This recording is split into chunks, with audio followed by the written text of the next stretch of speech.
Welcome to Reddit Tea Time. Am I the bonehead for not reimbursing my girlfriend for a gift she got me? My girlfriend and I have been together for 2 months. I have paid for all the dates we have had together, as well as occasionally sending her money for nails or tattoos or to take her daughter out to mother-daughter lunches. I also booked us a trip together which cost me $2,000 and spent over $500 on birthday gifts for her.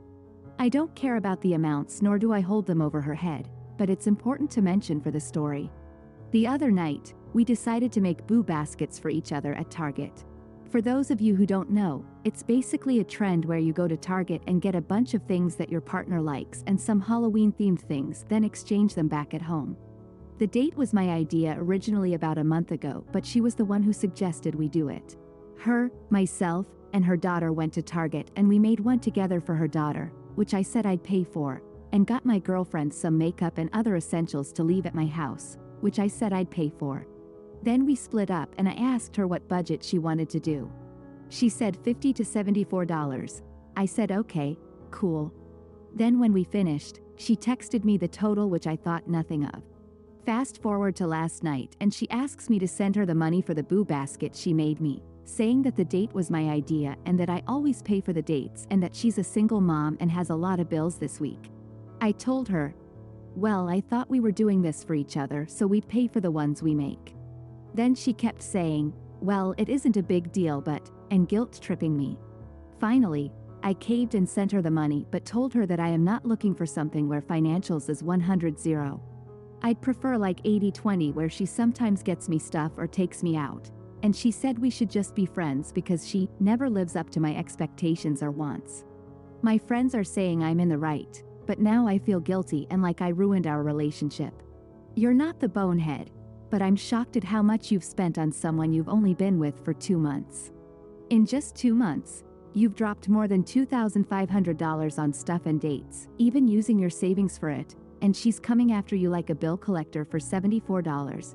And then she tries to emotionally blackmail you when you mention it was a gift? Sounds like she thinks she found someone she can use for money. My advice? Dump her and find someone better. When you find your next girlfriend, take it easy and don't go overboard with the spending. It sounds like you enjoy giving gifts, but scale it down, and if they really like you, they'll appreciate it and won't make a fuss over $74. Sounds like she's definitely digging for gold. Am I the bonehead for telling my wife she has to stay home to watch the kids until she replaces the nanny she fired because I work from home? My wife Danielle, 33, has a job that requires her to go into the office every day. I, 42, work from my home office. We have 2 children, 2 and 4. We had a nanny, Esme, whom we hired after we moved to this city for my wife's job. We do not have family in this city. Esme was with us since we got here 6 months ago. She was excellent at her job and she was a pleasant person in general. Danielle got it into her head that Esme was going to try and get me away from her. She fired her. It was a ridiculous assertion. I love my wife, but she insisted. She then proceeded to kibosh any nanny that the agency sent, even the male one, because she thought it was weird to have a male nanny. She wants me to watch the kids since I'm home anyway. I said that there was no way that was happening. I bring home 65% of our income. I cannot watch the kids and work. I have dealt with this temporarily by inviting my parents to stay with us so they can watch the kids. Danielle hates this. She likes my folks, but she doesn't like having them here 100% of the time. However, neither her mom or dad are able to help. I told her that if she wants my parents to go home, she either has to replace our nanny or she has to stay home to watch the kids. She says that I'm a bonehead for devaluing her work and expecting her to watch the kids because she's the woman. I'm not.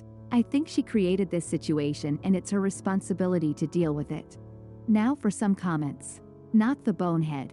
This is a problem of her own making, and Danielle has offered no solution here.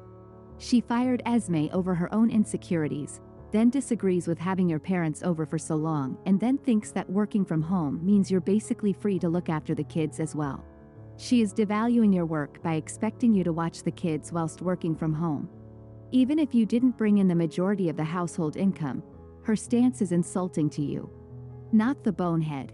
OP? You know that the nanny isn't the issue. There isn't productive communication prior to large decisions and you solved it, but she doesn't like this either. The Iranian yogurt is not the issue here.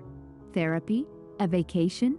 I don't know, but if you don't start making decisions as a team and she doesn't figure out what's making her so insecure that she can't have a nanny, male or female, then this will only get worse. Did she cheat? Did you? Is there a reason for this? If not, this is probably a pattern of behavior and you need to get to the root of it together. OP said, I have never been unfaithful. To the best of my knowledge, neither has she. Not the bonehead. Your wife must be joking using terms like devaluing, when she is the one devaluing you, devaluing a professional nanny who just so happens to be female and then utterly dismissing a male nanny based upon his sex. She needs to get it together. Does this self-centered thinking affect other aspects of your marriage as well? She sounds like she lacks any type of self-awareness. Am I the bonehead for announcing my wife's pregnancy when my brother and sister-in-law were still grieving the death of their newborn? My 34 male wife Amanda, 32 female, got pregnant recently. We were yet to announce it, but before we could do so, we learned about the death of my nephew. My brother's newborn had died, and he informed us about it. We went to his house to offer our condolences, and they were in a really distraught state.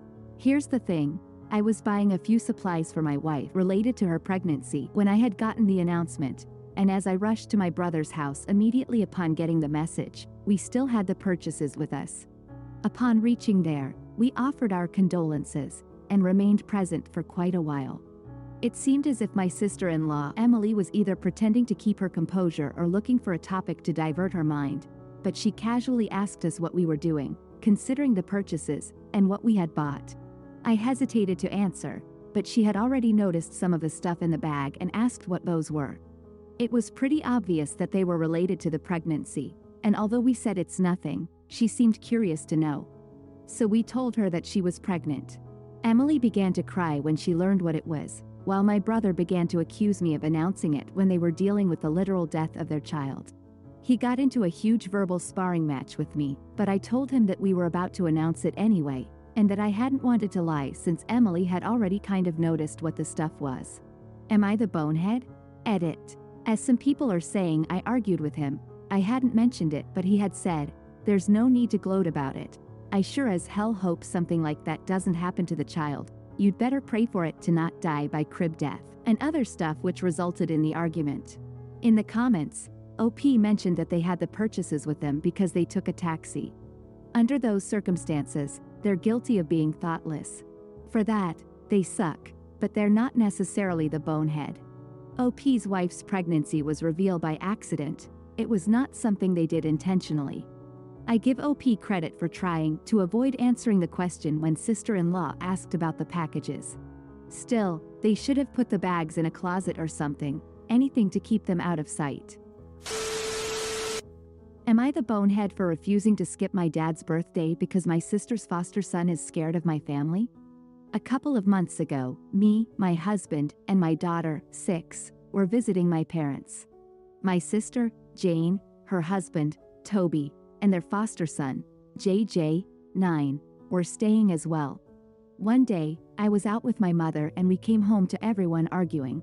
Jane had been supervising the kids playing outside and JJ had tried to get my daughter to go in the pool, but she didn't want to. They'd argued, and before Jane could get to them, my daughter had slipped and fallen on the patio and scraped her knee and started crying. This brought everyone else outside and obviously my husband was extremely angry, which led to him telling JJ off. Jane and Toby were then upset and by the time I got there, JJ was having a panic attack. Jane and Toby ended up leaving early because JJ went straight out to their car and wouldn't even come inside. Fast forward to now.